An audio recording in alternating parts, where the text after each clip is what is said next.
Hey everyone, welcome back to the channel. Today we're taking a look at a brand new motherboard from MSI. This is the B850 Edge TI Wi-Fi edition.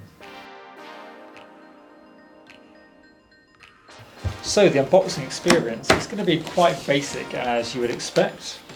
It comes with the board itself, got the Wi-Fi antenna,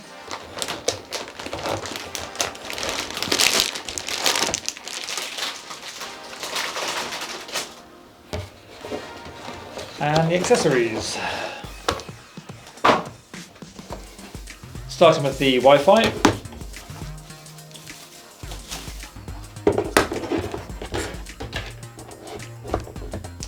Nice simple Wi-Fi 7 antenna.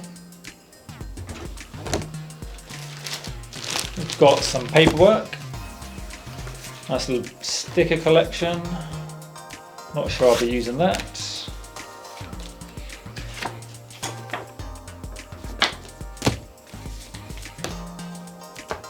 Quick install guide. And in terms of cables, we have the following.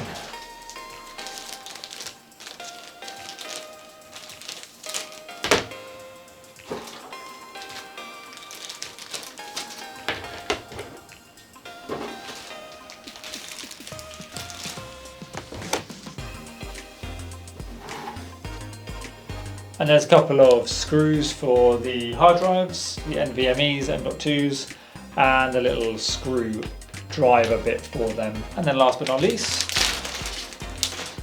the board itself.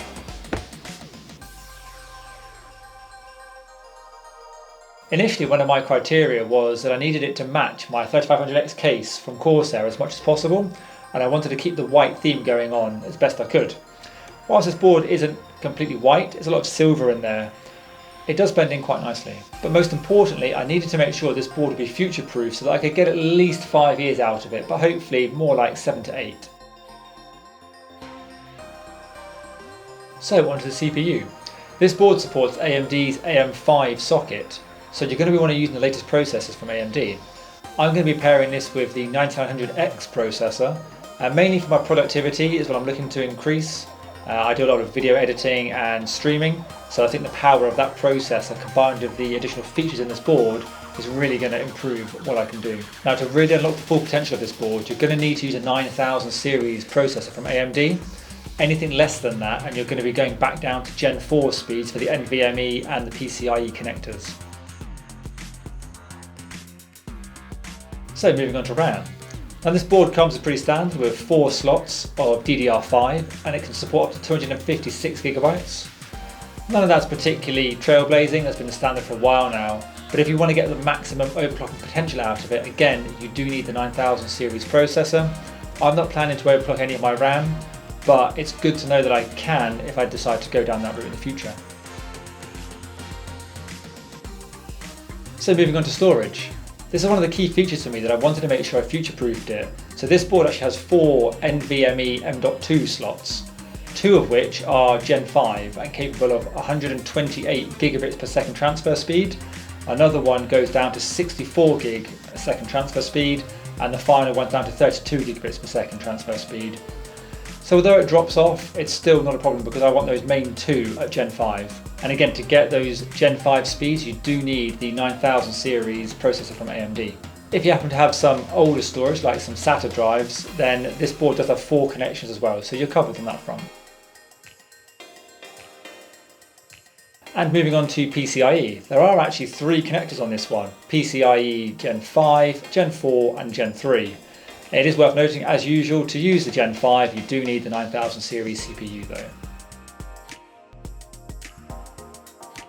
So in terms of the I/O connectivity at the back of the board, there are 3 USB Type-C connectors, all capable of 10 gigabits per second transfer speed. There are 7 USB Type-A ports, 2 of which are capable of 10 gigabits per second transfer speed. One of those goes down to 5 gigabits per second transfer, and the remaining 4 are just a standard 2.0, and they'll be for your peripherals that don't need the transfer speeds of like 5 and 10 gig. It also comes with Wi-Fi 7 antennas, which I'll get into a bit later. It has 5 gigabit LAN. It's got the standard 3.5mm auxiliary out for your speakers, 3.5mm in for your microphone, as well as an optical out for your audio if you've got sort of higher level stuff. So moving on to Wi-Fi 7. And this is probably one of the most overkill features on this board, but it does future-proof it.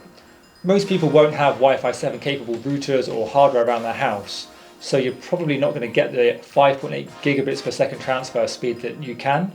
However, it's good to know that when everyone does get to that point, you're covered with this board.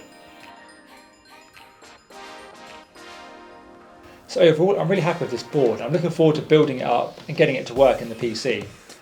I did pay just under £280 for it, so it was by no means cheap.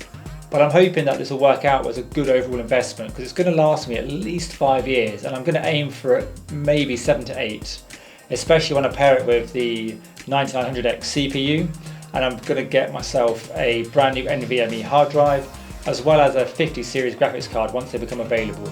So I hope you found this video useful, and if you did, it'd be awesome if you gave it a thumbs up. Make sure you subscribe for more content like this. I'll be building it and doing a lot more videos around this. I'll probably be looking at transfer speeds, going into some more specifics. If you find that sort of stuff useful, make sure you're subscribed. Thank you very much for watching, and I'll catch you next time.